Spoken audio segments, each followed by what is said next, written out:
আমরা দিয়ে ডিমের এই রেসিপি একবার খেয়ে দেখুন, জীবনেও এর স্বাদ ভুলতে পারবেন না। আজ আপনাদের জন্য নিয়ে এসেছি একেবারে ইউনিক একটি রেসিপি। এটি বাংলাদেশের যশোর জেলায় খুবই জনপ্রিয় একটি রেসিপি, আমরা দিয়ে ডিমের কারি। কথা না বাড়িয়ে চলুন দেখে নেওয়া যাক কিভাবে আমরা দিয়ে ডিমের কারি রান্না করেছি। আমরা দিয়ে ডিমের কারি বানানোর জন্য এখানে আমি 10-12টি গোটা আমরা নিয়েছি। আমড়াগুলো কিন্তু খুবই কচি রয়েছে, তাও একটু সেদ্ধ করে নেব। আগে থেকেই কড়াইয়ে 4টি ডিম সেদ্ধ বসিয়ে দিয়েছিলাম।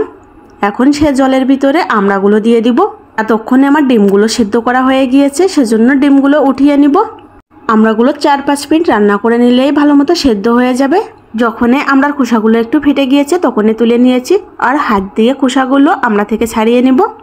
আমি আমড়াগুলো থেকে খোসাগুলো ছাড়িয়ে নিয়েছি, ডিম থেকেও খোসাগুলো ছাড়িয়ে নিয়েছি। আরেকটি কথা বলতে ভুলেই গেছি, আমড়া ডিমের কারি বানানোর জন্য মূল উপাদান নারকেলের দুধ। নারকেলের ভিতরে একটুও জল না দিয়ে 1টি নারকেলের দুধ আমি বের করে নিয়েছি।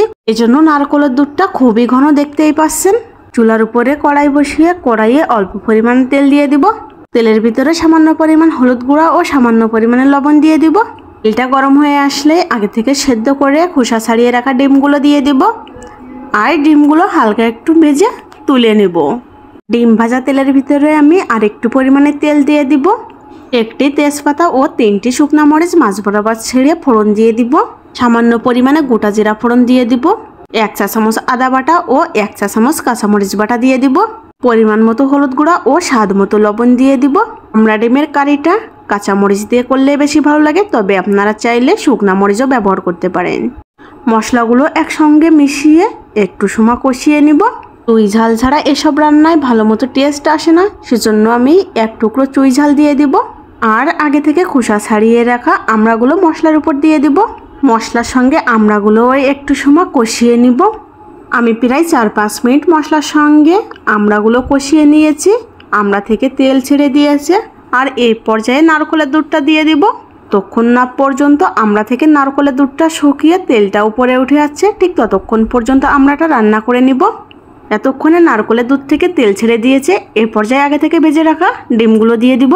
ডিম আমরা আরও একটু সময় কষিয়ে নিব। যখনই কড়াইয়ের নিচে মশলাটা এরকম লেগে লেগে আসছে, তখনই আমি পর্যাপ্ত পরিমাণে জল দিয়ে দিব। যতক্ষণ না পর্যন্ত গ্রেভিটা গাঢ় হয়ে আসছে, ঠিক ততক্ষণ পর্যন্ত চুলার জালটা হাইটে রেখে রান্না করে নেব। ম্যাক্সিমাম লোকেই কিন্তু ডিম আমড়ার কারিটা পেঁয়াজ রসুন দিয়ে করে থাকে, তবে আজকে আমি পেঁয়াজ রসুন ছাড়াই করেছি। পেঁয়াজ রসুন ছাড়া ডিম আমড়া রান্না করলে আমড়ার আসল টেস্টটা পাওয়া যায়। তখনই ডিম আমড়ার গ্রেভিটা একটু গাঢ় হয়ে আসবে, তখনই আগে থেকে যে চুই ঝালটা দিয়েছিলাম সেই চুই ঝালটা উঠিয়ে থেতো করে আমড়ার ভিতরে দিয়ে দিতে হবে। এতক্ষণে কিন্তু ডিম আমড়ার কারিটা রান্না প্রায় শেষের দিকে। এ পর্যায়ে 1 চা চামচ জিরা বাটা ও 1/2 চা চামচ গরম মশলা বাটা দিয়ে দিব। ডিম আমড়ার কারির সঙ্গে মশলাটা ভালো মতো মিশিয়ে নিব। ব্যাস তৈরি হয়ে গেল যশোরের জনপ্রিয় খাবার আমরা দিয়ে ডিমের কারি। চুলাটা অফ করে দিব এবং কড়াই থেকে অন্য একটি পাত্রে আমরা ডিমের কারিটা নামিয়ে নিব। বন্ধুরা বাড়িতে একবার হলেও রেসিপিটি ট্রাই করবেন, আশা করছি খুবই ভালো লাগবে। গরম গরম ভাতের সঙ্গে আমরা দিয়ে ডিমের কারিটা খেলে মাছ মাংস খাওয়ার কথা মাথায় আসবে না। তো যাই হোক, ভিডিওটি যদি ভালো লেগে থাকে তাহলে অবশ্যই লাইক, কমেন্ট অ্যান্ড শেয়ার করবেন। আমার আজকের ভিডিওটি এই পর্যন্তই, ধন্যবাদ।